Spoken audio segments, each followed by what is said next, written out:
the research director of Pulse Asia, one of the most respected polling firms in the country. And we're going to talk about President Rodrigo Duterte's popularity ratings, especially now that he is about to enter his last term, his last year in office. So as we know, this July, we are going to hear from him for the last time, deliver his State of the Nation address. It's highly anticipated because we also want to hear, right, his achievements, given that he has already 5 years behind him and he has only 1 year left to his presidency. So Anna, thank you so much for joining us today.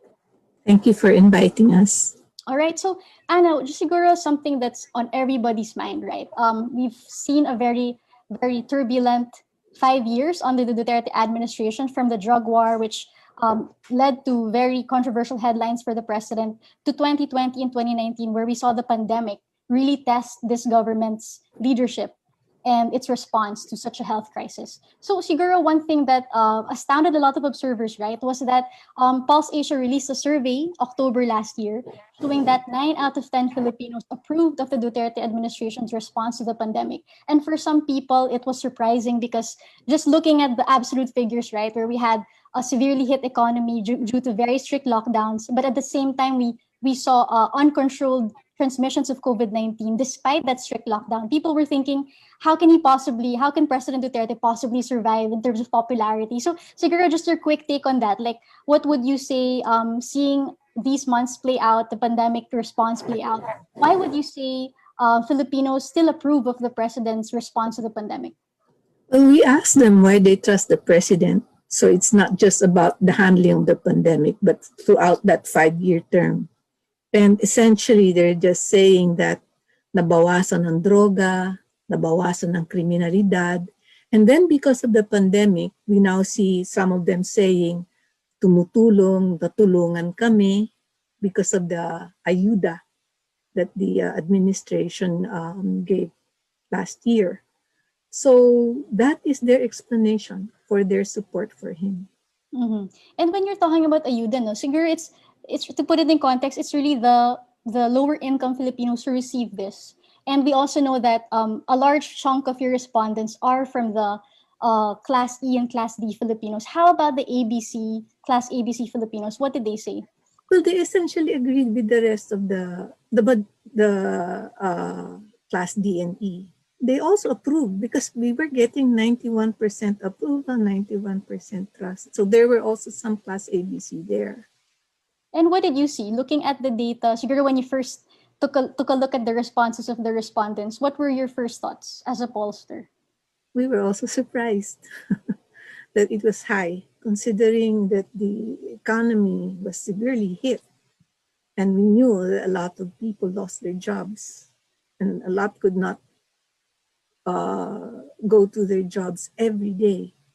They were being staggered. They were being put in shifts. So we were also surprised. Mm-hmm.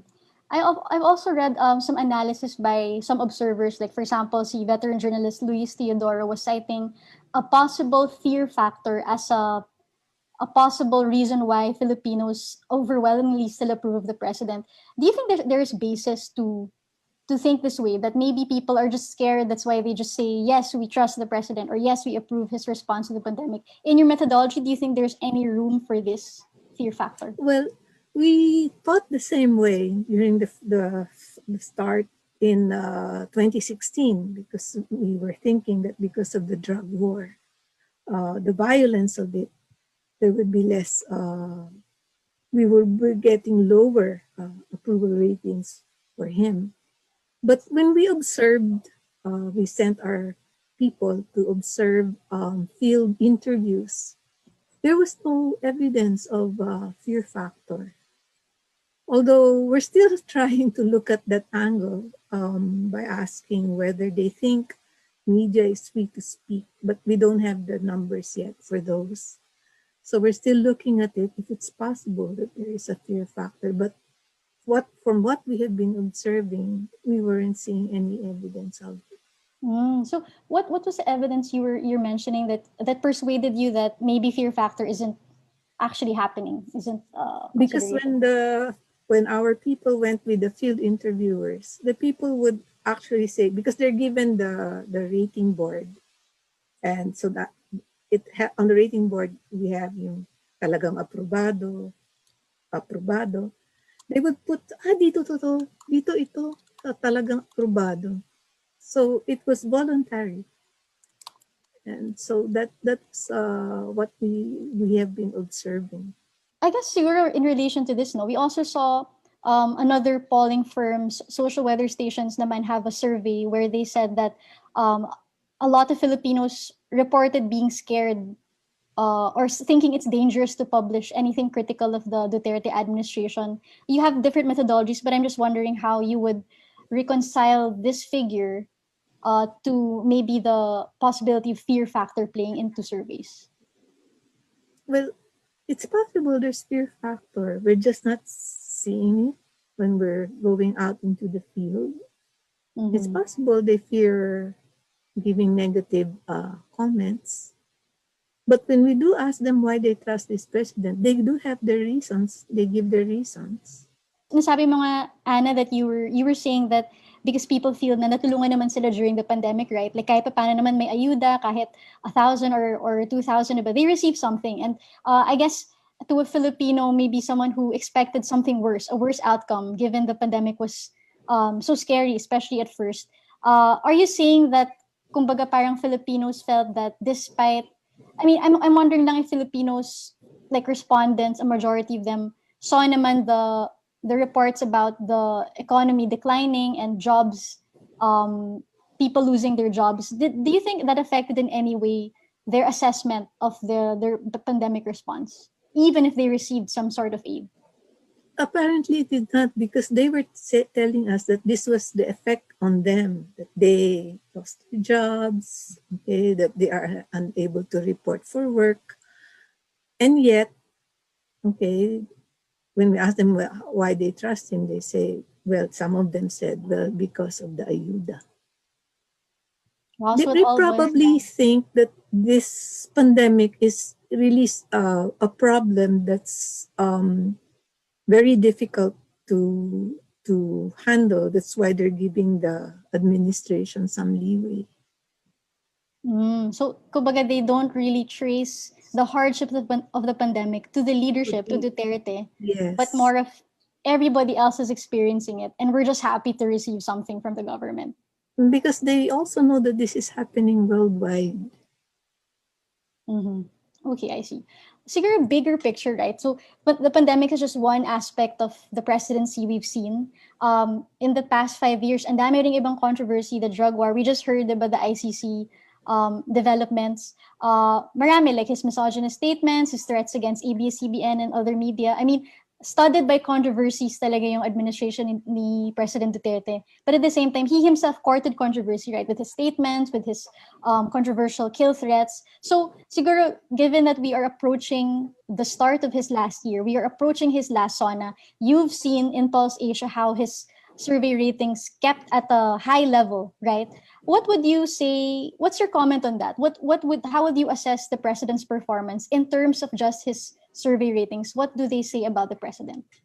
Well, they say they trust him. They think he's doing his job.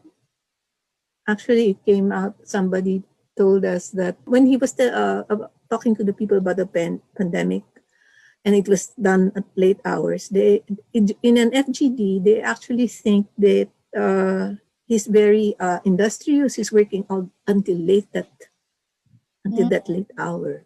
Wow, so yun yung effect pala ng kanyang weekly talk to the nation, because it's At actually least, a key messaging initiative of the MAF Malacanang. Every week, Monday or Wednesday, he will really have this talk to the nation. So according to your respondents, it's actually working as a messaging strategy.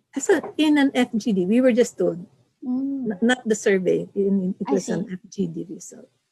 Mm-hmm. What else were they saying convinced them that Duterte is trustworthy, especially at this time? What other interesting feedback did you get on that regard? So before the pandemic, they were also saying, ginagawa niya yung sinabi niyang gagawin niya. That's really, you can really trace that to the drug war. To them, it's a promise that was kept. And these, siguro the responses that you were getting, and looking back nga at the performances of past presidents where we've seen a phenomenon where towards the end of their presidency, bumababa na yung kanilang popularity. We're not seeing that with Duterte. Why do you think this is so? And siguro, could you give us an idea of how different Duterte's performance is compared to the past presidents you've surveyed? Let's take the most recent past president. By this time, his performance and trust ratings were already in 40+%, 43%, something like that. But here we see Duterte, throughout his administration, his approval ratings range from 75% to 91%, trust range from 72% to 91%, and is still maintaining those high levels. Mm-hmm. And we can see the extent to which they trust him, in the sense that when we run these pre-electoral presidential lists, the leading possible candidate is Sara Duterte. How about Bongo, his other purported anointed one? Is he also doing just as well as Sara? No, Sara is really leading the pack. Or are any other figures, maybe not necessarily opposition, but just not Sara, or are any of them coming close to Sara? No, there are 4 of them behind Sara, but they're tied for second place. Mm-hmm. Far behind her. They're behind her. She's ahead. So Anna, with Pulse Asia's surveys on pre-electoral candidates, who do you see being voted or being touted by respondents as possible preferred candidates for president? Well, based on our last survey in February, okay, Sara Duterte was leading. She was at 27%. Her voter preference was at 27%, while Bongbong Marcos, Grace Poe, Isko Moreno, and Manny Pacquiao were tied for second place. They were garnering 11 percentage points to 13 percentage points. So the voter preference for Sara is double that any of the 4, at least double. Where is Vice President Leni Robredo in your survey results? Well, she obtained single-digit voter preference. Mm-hmm. So given that these 4, no, you mentioned the 4, not all of these naman are identified with the opposition. How do you think respondents view them as? Well, they are, yes, they're not viewed as being part of the opposition, Grace Poe and Isko Moreno. Bongbong Marcos also, especially Manny Pacquiao. But for Grace Poe and Isko Moreno, they're also not viewed as being part of the administration. Mm-hmm. So this could mean, yun nga, that it's just proof that his popularity endures, and he would definitely have a big role to play in the elections. Yes. See, there's also mention naman that all presidents, when they come into elections where mag-shift na yung administration, there's always an element of their power of endorsement. Do you think that compared to Pinoy, President Duterte's power of endorsement would be much bigger and thus would make him more powerful this time around? I think it would be more powerful because of the trust and the approval ratings he's getting. Given that, what do you think would that mean for his last year in power? Kasi diba, people are saying na pag last year, lame duck na yan. What does it mean for Duterte to still be popular at this point? What can he do then in his last year with this popularity? Well, he can basically proceed as he has been proceeding. I mean, he can be controversial and still, I don't think he will become a lame duck president. Does it mean that parang Congress definitely will, for example, still kowtow to him? I mean, all Congresses naman, di ba, they at certain levels subservient sa presidente.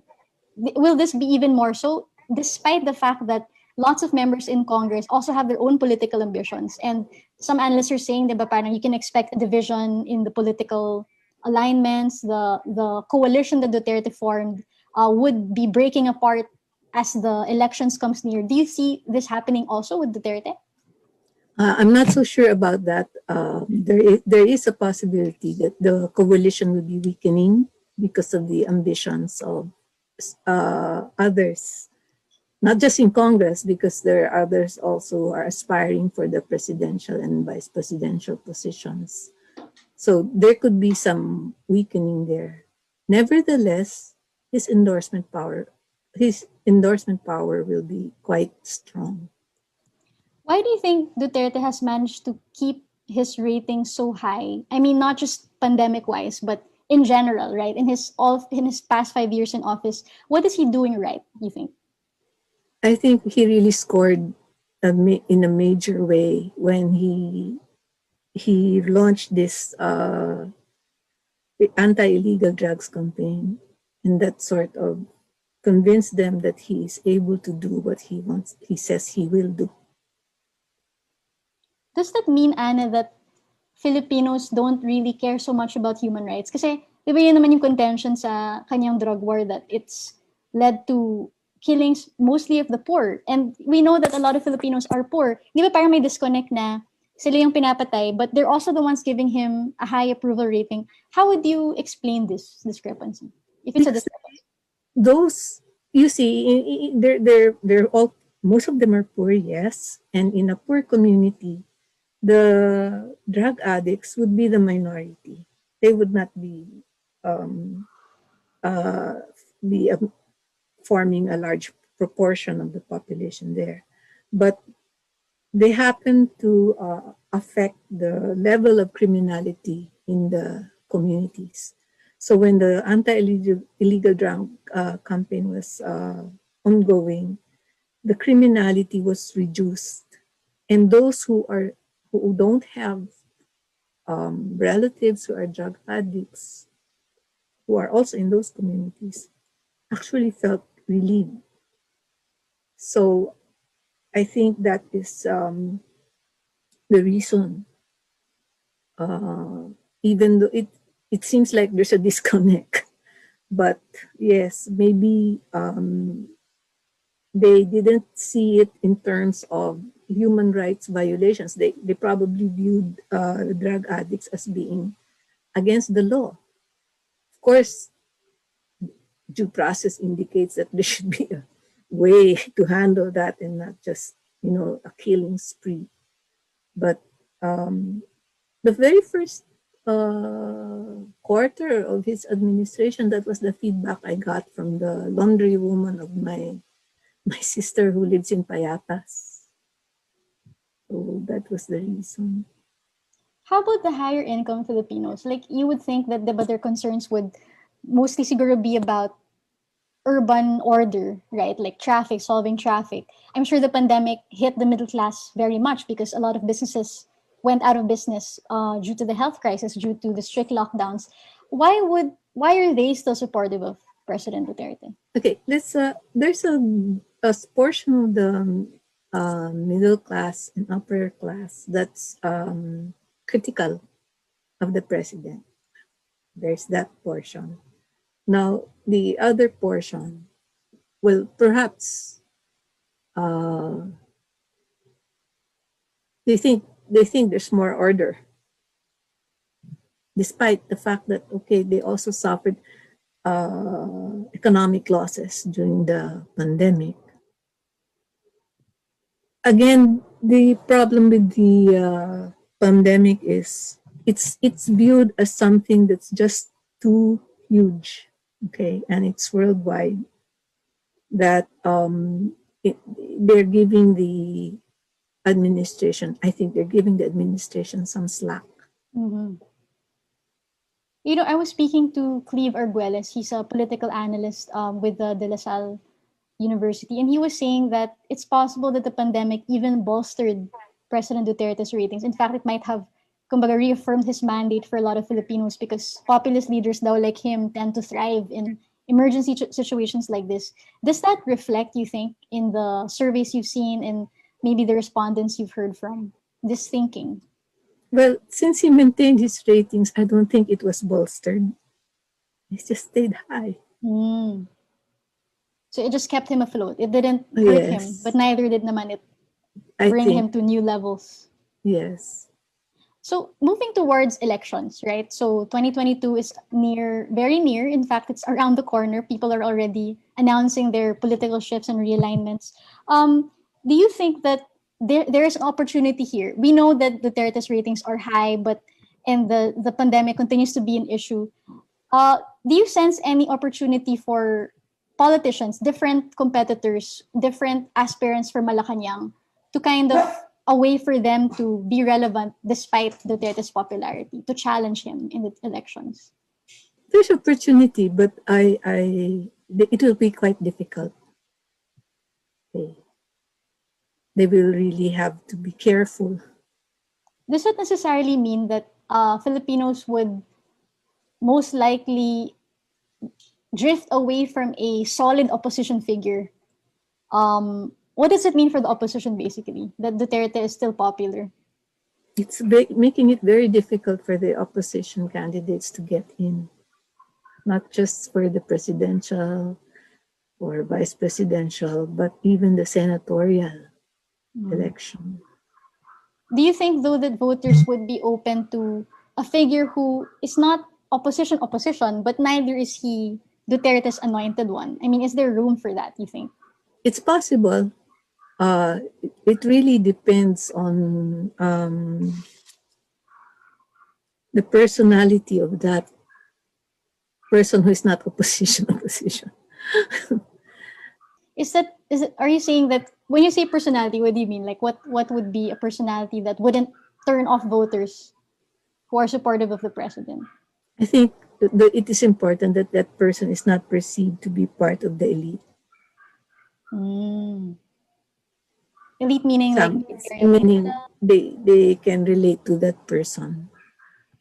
so someone also kind of populist, may populist bent rin siya dapat. Yes, yes. Because where our politics is really personality based. Yeah, and Duterte just, I guess, proved that again to everybody, right?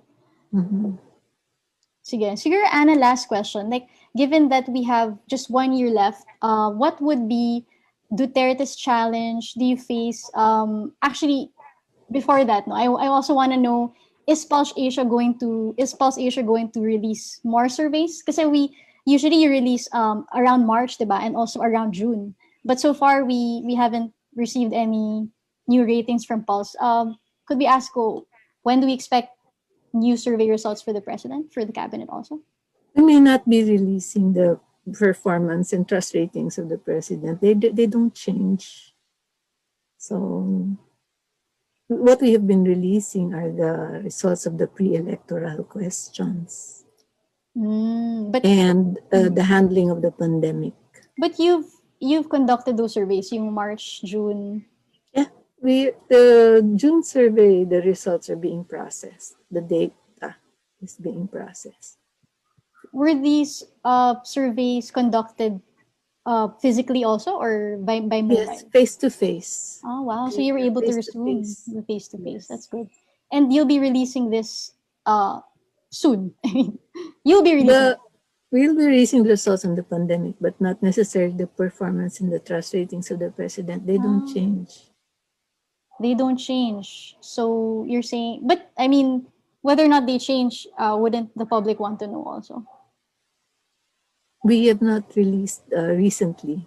Why though? What's the rationale behind the decision? They're not changing. So safe to say he's still maintaining those high ratings. Maintaining those, yes. All right. Okay. Yeah. So now I will go to my last question. With the year ahead, what do you think is the challenge for Duterte? What do you still see him maintaining those high standard, those high survey ratings, or do you think elections, and even the recent ICC developments, right? Yung ICC prosecutors' decision to request for authority to conduct an investigation. Do you think this could affect his ratings still? I don't think the developments with the ICC will be able to affect his ratings. I think he will continue to maintain those high ratings.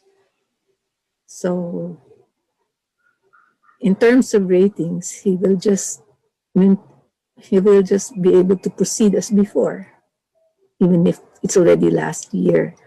But because of the elections, it's possible that the coalition will be weakening. Okay, the coalition among the president's men could be weakening, but the president himself will continue to be highly regarded. And what does this mean for Filipino voters, you think? Well, some of them will be taking his endorsement into account. That's for sure. The others, it will depend on who the candidates are. Given that Duterte has defied so many patterns, the usual trends that we see in surveys, how do you think he has changed the democratic landscape or the political landscape in the Philippines? Well, we have a strong man here. just the just look at the shutting down of ABS. That's the change. That's a big change. You don't see the likelihood of, for example, a Biden turnaround happening kasi people are saying, oh, sa US, they rejected the Trumpism because Biden naman ended up winning. Even if Trump continued to make a good performance in elections, still Biden won. You don't see that happening in the Philippines. Not necessarily, no. Okay, all right. Thank you, Anna, for those insights. It was we're all watching and waiting, given that the last year lots of things can happen. I mean, elections is always an exciting activity for Filipinos who love to vote, diba, for their president and vice president. So again, thank you, Anna, for joining us. To those viewers, to our viewers, thank you for watching Rapper Talk. Again, I'm Pia Ranada. Thank you.